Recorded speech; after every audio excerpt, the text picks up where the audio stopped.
ദേശീയ തലത്തിൽ ഖേത് ബച്ചാവോ അഭിയാൻ ക്യാമ്പയിൻ നടന്നുകൊണ്ടിരിക്കുകയാണല്ലോ.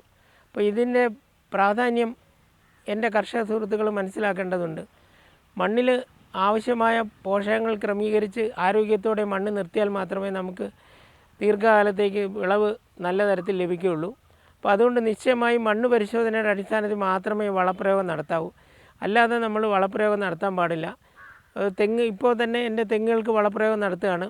അപ്പോൾ ഇതിന് 10 ദിവസം മുമ്പേ ഡോളമൈറ്റ് മണ്ണിലിട്ട് മണ്ണിൻ്റെ പുളിരസം കുറച്ചു. അതിനുശേഷം മണ്ണ് പരിശോധനയുടെ അടിസ്ഥാനത്തിലുള്ള വളം ഒരു കാർഷിക വിദഗ്ധൻ്റെ സഹായത്താൽ നിശ്ചയിച്ച അത്തരം വളം മാത്രമാണ് ഇപ്പോൾ ഇവിടെ ഉപയോഗിക്കുന്നത്. അപ്പോൾ ഇതുകൊണ്ട് മണ്ണിൻ്റെ ആരോഗ്യം നിലനിർത്തുകയും ചെയ്യാൻ നമുക്ക് സാമ്പത്തിക ലാഭം ഉണ്ടാകുകയും നല്ല വിളവുണ്ടാകുകയും ചെയ്യും. രാസവള പ്രയോഗം നടത്തുമ്പോൾ തന്നെ ജൈവവളം കൊടുക്കാൻ വേണ്ടി നമ്മൾ ഒരിക്കലും അമാന്തിക്കരുത്. ജൈവവളവും രാസവളവും ഒരു പരസ്പര പൂരകമായിട്ട് കൊടുത്തുകൊണ്ട് മണ്ണ് പരിശോധനയുടെ അടിസ്ഥാനത്തിലുള്ള വളപ്രയോഗമാണ് നമ്മൾ നടത്തേണ്ടത്.